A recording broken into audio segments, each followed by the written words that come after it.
Hawak na hawak ko ang kapatid ko at saka tiyahin ko. Hanggang ngayon natutroma ako, nandito ang tinig nila sa pandinig ko. Nung palapag na po kami dito, papuntang Maynila, nung isang araw, may isang nagsabi taga Alison, ang sabi sa amin, masaya na kayo, nakatanggap kayo ng pera.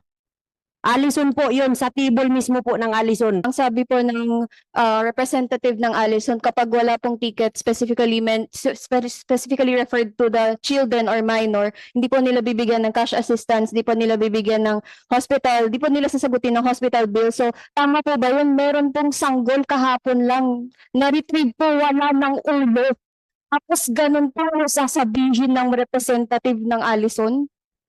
Dapat kahit na yun ay aksidente talaga at lumubog yung barko at walang kapabayaan, kahit na walang kapabayaan, dapat binabayaran ang lahat ng biktima at survivors. You change that. Ang balita ko, nagkaroon kayo ng ganong polisiya dahil naglabi raw yung mga ship owners. Nagkaroon na ata ng lagayan, bigayan. Marami atang pilak kumalat mula sa mga lobbyist. Meron pa isang witness na gusto magsalita. The survivor to, who would like to talk? Mr. Sally, right? Sige po, Mr. Sally. Yes, sir. Isa sa mga survivors si Mr. Sally. Sige po, meron po kayong gustong sabihin. Bismillahirrahmanirrahim. Nais ko po i-counter yung sinabi ni Commodore na hindi siya overloaded. Before ako sumakay ng barko, sir, nakita ko ang wingman nakatalikod sa barko, 5. 2 GNP truck, isa sa unahan. Motor, 5 ang nasaksihan ko na isakay. Sir, ang paglubog ng barko bumulusok, hindi umabot ng 1 minute. Hawak na hawak ko ang kapatid ko at saka tiyahin ko. Hanggang ngayon natutroma ako, nandito ang tinig nila sa pandinig ko. Hawak na hawak ko ang kapatid ko. Ang sabi sa akin, Tol, huwag mo akong bitawan, iligtas mo ko. Kasama ko, sir, bumulusok. Tiyahin ko at saka kapatid ko. Pag hindi, sir, overloaded ang barko. Hindi umabot, sir, ng 1 minuto. Bumulusok kami sa baba. Naniwala ka ba, sir, sa miracle? Allah subhanahu wa ta'ala ang nagligtas sa akin. Nung bumitaw ng kapatid ko sa kamay ko, bumulusok kami pa ilalim. Ang sabi, sir, sa akin ng kapatid ko, hindi, habang buhay ko ito, dadalhin ang nagpa-flashback sa akin ng lahat. Maniwala kayo, sir, o hindi. Pagdating ng 1:00, 2:00 ng gabi, hindi ako nakatawag hanggang umaga. Pagdating ng 2:00 ng gabi, 1:00 hanggang umaga, nagpa-flashback sa akin lahat ang nangyayari. Ang buong pangyayari. Sir, maka-interrupt. Okay.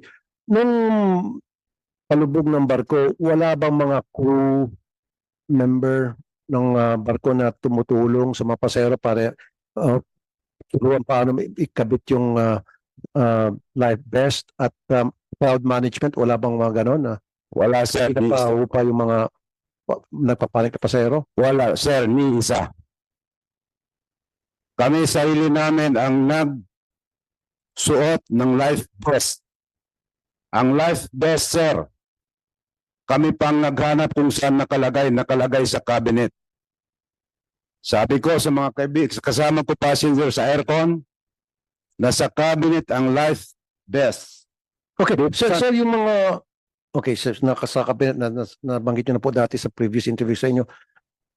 Yung mga nalunod na mga pasahero, were they wearing life vest? Meron ba silang life vest? Meron nakasuot, meron hindi. So yung mga nakasuot, lumubog pa rin. So ibig sabihin, substandard yung life vest. Sir, nung lumubog ang barko, nakita ko maraming na-trap sa loob. Yung nag-float sa ibabaw ng dagat, sir. Yan ang mga first row. First, ano po? First row, kasi Sa first row? naka-stampede na, sir. Okay. Tumagilid, sir, ang barko. Tumakbo kami patagilid. So maraming natipina sa... Kasi sir, isang pangyayari, pagkatagilid ng barko, 95 degrees, bumulusok. Hindi umabot ng 1 minuto na bumulusok kay pababa. So karamihan sa mga nag-survive tulad ninyo, kayo nasa upper deck. Sir, ganitong nangyari.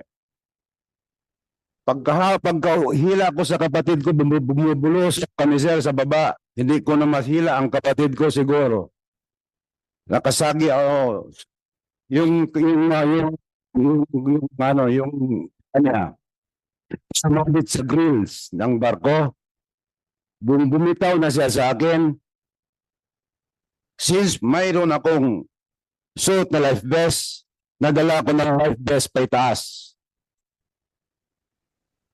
Ilang segundo na lang sir, pag hindi ako naka-ahon sa taas, mamamatay din ako. Lahat sir ng gamit nila puro substandard. Lang life vest is substandard. Maraming namatay sir, nasakal ng life vest nila. Life raft nila sir. And you told me dun sa previous interview ko sa inyo na nauna pang magsiksakayan sa life raft yung mga crew Kitang-kita ko sir, nasa life raft ako na substandard. at yung mga crew. Meron akong nakita lifeboat, dalawa sa unahan ko. Butas-butas siya sir. Yung isang lifeboat dito, ko ang nakakasakay. So ibig sabihin isang life vessel puro crew lang ang sakay. Lifeboat nila sir. Oh, puro crew ang nakasakay. Nandun ba yung kapitan? Pansin nyo? Hindi ko kilala ang kapitan sir. Pero malamang buhay yun sir. Dahil bakit? Ang nag-rescue sa amin, fast craft ng Alison. So ibig sabihin nakapagtawag ang barko ng SOS bago lumubog sa Alison. Wala sir, wala. Okay. Kasi ang dumating sir sa area ng trahida ng pinangyarihan Okay. sa lugar ng Arsinia Kahing Nano. Thank you, Mayor. Action Mayor. Okay. Siya, sir, ang unang-unang nag-rescue sa amin galing sa isla ng Tuas Island. Thank you, sir. Thank you, Mayor. Anyway, dako naman tayo sa insurance, ano? Yung reklamo ng mga survivors na insulto, may 1,000, may 5,000 na binibigay. Alison, meron bang insurance policy? Updated ba yung insurance policy ng barko na lumubog? Alison, I'm talking to you. Attorney, what's your name? Attorney. What's your name, attorney? Nelson po. Attorney Nelson. Tan po. Ano po? Nelson Tan po. Nelson Tan. Yes. Okay. Sige. Insurance coverage. Marami nagrereklamo na ang binibigay nyo lang daw 10,000. That's supposed to be 200,000 nakalagay sa policy ninyo. Pero kung LTFRB yung pag-uusapan, buti pa pala kapag na-aksidente sa lupa, 400,000 ang kapalit ng buhay ng taong na-aksidente o namatay. Sa barko pala, 200,000 na. But anyway, sige. Hindi nyo ata binayaran. Marami sa mga survivors, sa mga victims na lunod, hindi nyo binayaran. Tapos tinawag nyo pang mga adik yan, huwag natin bigyan. Meron pang kagulong mga salita kayo. Explain, please. Mr. Chairman, if you allow me to have a short opening statement. No, sir. Honor. Pakisagot lang, sir. No, yung short mo, magiging 10 minutes yan. Pakisagot lang. Maraming mga kamag-anak ng biktima na namatay, nagreklamo na hindi kayo nagbibigay ng compensation mula sa insurance policy ninyo na 200,000 supposed to be. Karamihan sa kanila nakatanggap lang ng 10,000, meron pang 5,000, meron pang 1,000 lang pambili ng pagkain daw. Isagot po. Huwag ka na mag-open ng statement. I don't need your opening statement. Magpapabida-bida ka lang dyan eh. Pakisagot lang, bakit hindi nyo binayaran ng maayos yung mga kamag-anak ng biktimang nalunod? Actually, sir, we have an insurance company, insurance policy that is mandated by the Marina. With regards to the amount of financial assistance, I have on record here, Your Honor, that for accidental death, it covers around 200,000. And for the emergency assistance is 50,000. So right immediately during the tragedy, when the survivors were brought to Zamboanga Port, we immediately released the 10,000 initial financial assistance to the survivors. Now we have on record here that we immediately released 274 passengers with 10,000 each. That was meant for the immediate financial assistance. With regards to your, 10,000 para sa mga survivor, yes, immediate assistance na yon. yes.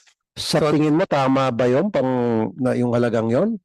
Hindi po, kasi initial po yun para meron lang po silang pagkain and other transportation needs during the May mga reklamo mula sa mga survivor na yung kanilang hospital bills hindi yung sinashoulder. Ang nagsashoulder ay yung mga victims. we have the receipts po na we are Ba't yan? Survivor? Si mga survivor? Gusto magsalita tungkol dun sa assistance na Ganito po, nabanggit nyo? sir. Nung palapag na po kami dito, papuntang Maynila, nung isang araw, may isang nagsabi taga Alison, ang sabi sa amin, masaya na kayo, nakatanggap kayo ng pera. Alison po yun, sa table mismo po ng Alison. Galing po kami ng Hulo, papuntang Zamboanga, then Zamboanga to Manila. May trauma pa po kami hinarap namin, ganun pa po ang sasabihin sa amin na kami ay masaya na dahil po sa pera. Hindi namin po ipagpapalit ang buhay namin dahil lang sa 40,000 or 10,000. Furthermore, we would like to add po na ang sabi po ng representative ng Allison, kapag wala pong ticket specifically referred to the children or minor, hindi po nila bibigyan ng cash assistance, hindi po nila bibigyan ng hospital, hindi po nila sasagutin ng hospital bill. So tama po ba yun? Meron pong sanggol kahapon lang, na-retrieve po, wala ng ulo. Tapos ganun po ang sasabihin ng representative ng Allison. Okay, Marina, or DOTR, paano yung mga pasahero na wala sa manifest at namatay? Siyempre, ang babayaran ng insurance company ay yung nasa manifest lang. So, paano yung excess passengers na wala sa manifest? Paano na sila?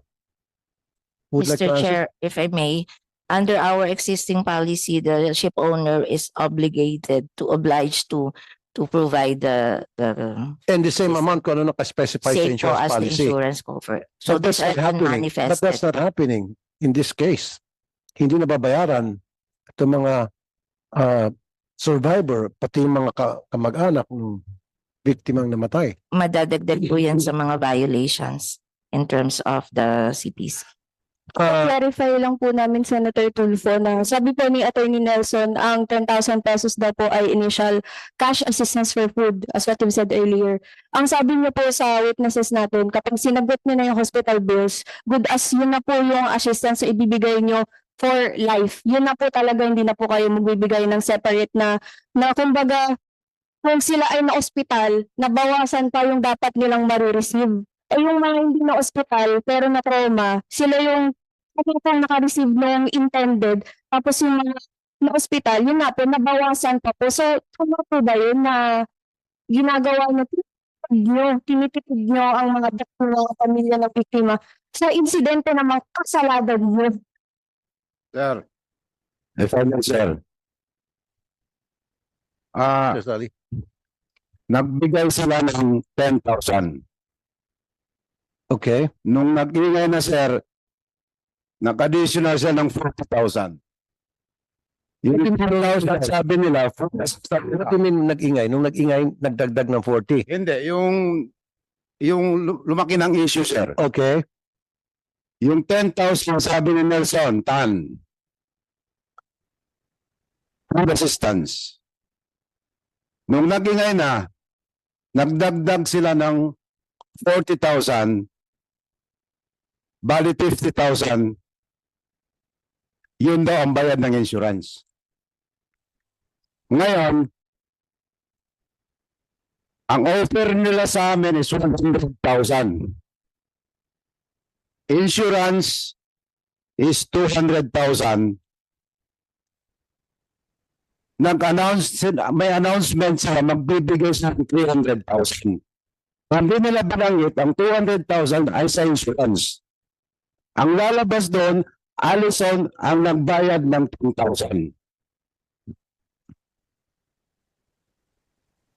Sir, yung mga nag-reimburse na-admit sa hospital nung pagdating namin ng Zamboanga, hindi ba daw makakuha ng 50,000 sa mga survivor? Hindi ay dahil na-covered na ang pera na yon doon sa bayan nila sa hospital. Ganyan sila nangyayari sa amin sa Zamboanga. Di ko alam kung anong gustong palabasin ng Allison. Kami ba nilalaro? O ayaw nilang magpakawala ng pera nila? Yun ang tanong ko, sir. Salamat po. Thank you, Mr. Sally. Allison, make sure na lahat ng victims, kasama yung mga survivor, they should be well compensated. Your Honor, may I be allowed to answer or to explain? Before you answer, before you explain, also, Marina, palitan nyo yung inyong polisiya sa pagdating sa insurance coverage. Kasi sa LTFRB, 400,000 kapag namatay sa aksidente ang isang pasahero dito sa lupa. Sa inyo, 200,000 lang. Tapos meron pa kayong tinatawag na no-fault insurance policy na kapag ang barko ay lumubog, polisiya nyo, ma'am, huwag kayong tumawa. May mga namatay dito, seryoso, pangiti-ngiti ka pa, huwag kang umiti.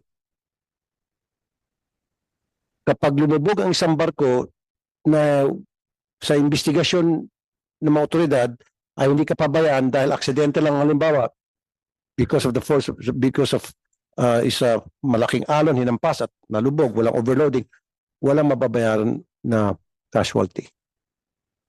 Under that no-fault insurance policy na tinayagan ng Marina.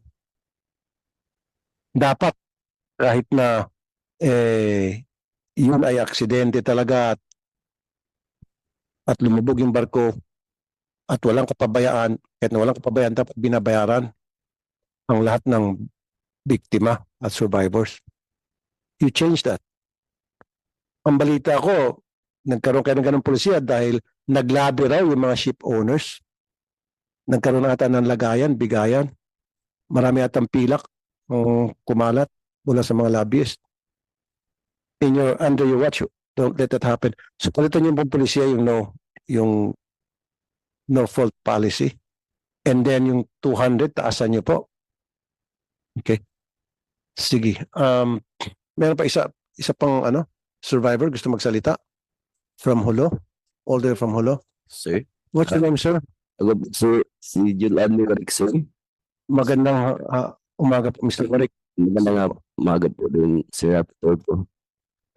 May tanong lang namin po, sir, kasi yung nag-accident yun, tinanong ko pa sa barko sa Antonia to, kung kaya ng barko nila na kasya, kasi mabigat lahat ang karga namin ngayon, nabigas. Sabi nila kaya, anin lang ba yan lang kang kapasok, pero mabibigat yan lahat, bigas yan lahat. Tapos sabi nila kaya, mas mas Antonio ito nagsabi. Ako ang pumunta doon sa taas. Nagpunta na ako doon sa Tricia. Sabi ng Tricia, ako man ang priority nila. Pinapasok nila ako agad sa loob, yung truck natin. Hindi magpasok ang truck ko doon sa loob kasi mataas ang rampa nila, umano yung chassis sa rampa. O sumayad. Na pinabalik ko ang truck ko, pinapasok ako ng ng dalawa, bago ako pumasok yung truck ko. Tapos, yung doon na lahat ng ibang sa loob, bali 6, wala pa yung 20. 6 pa lang na wing ban. Tagilid na ang barko, mismo maestro, nagsabi sa akin, boss, ganito talaga ang sabi ni maestro, boss, tagilid ang barko natin, 2 inches. Ay nalago pa rito si maestro, tawagan mo, kontakin mo si Cap para mabalanse, i-arrange yung truck. Sabi daw ni Cap, okay lang, walang problema. Umakyat na ako sa taas, pag gano'n ang sabi nila, na umalis na ang barko, magalis na ang barko, ando ang mga tao ko sa baba, sa truck. Yung helper ko at saka, isang anak ko, na lalaki. Na, sabi ng anak ko, ang sabi ng truckman ko, si lang na may butas ang kuwan ng barko. Yung sa likod, yung tumakbo ng barko. Sabi ng maestro, okay lang yan, wala yan problema. Ganun ang sabi. Tapos, mga ilang oras lang, nagsisigarilyo ako doon sa labas, mismo ng barko. Pagpasok ko sa aircon, mga 11 plus, ganun. May sumabog siya. Anong galing po yung pagsabog? Yung pagsabog yun, hindi sa truck. Mismo sa engine room nila. Sa engine room. Ang sumabog. Siguro, yung kuwan pa yung barko. Overloaded pa. Tapos, tagilid pa. Na siguro, hindi na kayanan ng hangin. Yung kuwan ng compressor. Siguro, yun ang sumabog. Okay. Tapos yun lumabas ang maestro, humingi ng tulong sa mga tao, doon sa baba, sa mga nagtatruck, sa mga truck, na pero wala na. Hindi na kaya. Binakyun nila pero hindi na kaya. Water pa mismo. Okay. Pumasok ng dagat doon sa loob. Sige. Meron akong quick question. Thank you, sir. Bago sagutin bago yung alisan tungkol sa mga insurance coverage. Yung pagpalit ng barko. Kasi dapat ibang barko ang sasakyan ng mga pasahero. 'Di ba? Kaya sila bumili ng ticket dahil akala nila yung barko yun, anong pangalan ng barko supposed to be? Ano po? Antonia 2, sir. Antonia dapat. Antonia 2. Antonia 2. Ang Antonia 2, maganda ang kondisyon noon. Kaso pinalitan, kaya yung mga tao gusto sumakay sa Antonia 2. But they were deceived. Because last minute, yung Antonia 2 pinalitan ng Christine 3. Why was it allowed to happen? Sir, if I may respond. Sige po. Again, we have seen this as a policy gap.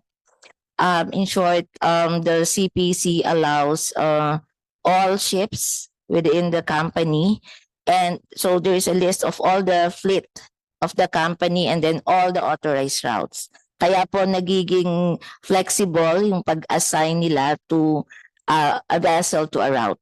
So ito po isang area na papalitan natin kasi nga po dapat may specific barko sa specific route. Under existing policy, lahatan sila flexible. So nakalista lahat yung barko, nakalista lahat yung authorized route. Ang kailangan lang is ma-maintain na may nag-ooperate doon sa ruta. Pero hindi naka-identify kung aling barko. Kasi, Ma'am Administrator, yung mga tao, yung mga passengers, bumili sila ng ticket knowing na Antonia ang sasakyan nila na magandang barko. Yun pala ang ipinalit, ang pinasakay sa kanila yung Christine na bulok. Kasi kung nalaman na nila beforehand na Christine pala yung sasakyan nila, hindi sila bibili ng ticket. They will not risk their life because they know na yung barko na yun ay bulok. Tama ba ako, survivor? Another noteworthy po na malaki yung gap ng size ng Alison Antonia 2 and Trisha Christine 3. nakapagsabi po yung anonymous crew po natin na sanay po siya sa Trisha Kirsten Tree na Dumaguete to Dapitan at usually po ang average na nilalarga na wing run ay 4 lamang. Kaya laking gulat niya noong ruta na ng Zamboanga to Jolo, biglang 8 na yung total na trucks at iba pang mga kotse at iba pang mga motorcycles. And isa pang notable na napansin niya, sagad po siksik na siksik yung laman ng mga wing van. Dahil puro bigas nga ang karga. Kaya talagang overloading.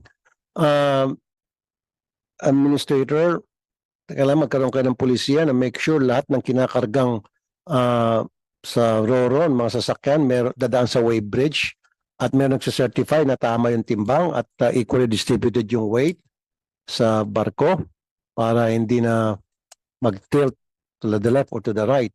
That's number 1. And then number 2, I understand na short-handed kayo. You only have, you said 100 inspectors. O, kinumpute ni Senator Robin.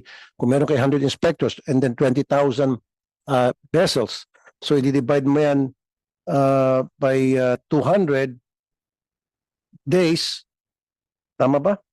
Paano yung computation mo, Senator Robin? Opo, kasi po sabi po ni ma'am kanina, meron po kayong 100 na nag-i-inspect ng mga barko.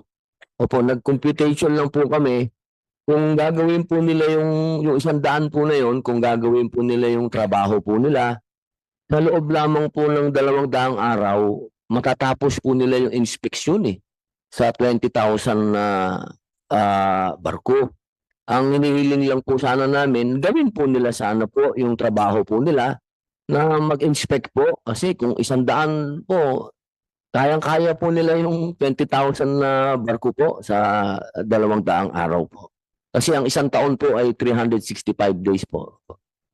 Yun lang po ma'am, request lang po namin yun at siyempre po, buhay po ng tao ito ma'am. Paulit-ulit pa. So meaning, pwede namang gawin pa lang kahit na twice a year mag-inspect ang marina kung 100 personnel meron kayo nag-inspect. Okay? And then marina, yung lahat ng mga barko na more than 30 years, pag-retire nyo na. So kung tatanungin nyo, yung sinampahan kong barko dun sa Batangas, 52 years old. Sobra-sobra na yon, delikado yon. Tragedy waiting to happen sa barkong yon. At saka training marina sa lahat ng mga crew, yung crew na nakita ko mismo, na witness ko, he doesn't even know how to wear a life vest. Chief mate ito. And then in the end, nung nakuha na niya kung paano, napigtas pa yung life vest. Di ba? Expired. Yung mga life vest, dapat yan 10 years pinapalitan na. May mga life vest 12 years, 14 years na. Marupok. At sa mga bangka din, yung mga bumibiyahe sa Mindoro, papunta ko sa isla. May styrofoam lang gawa yung mga life vest, ma'am. Okay?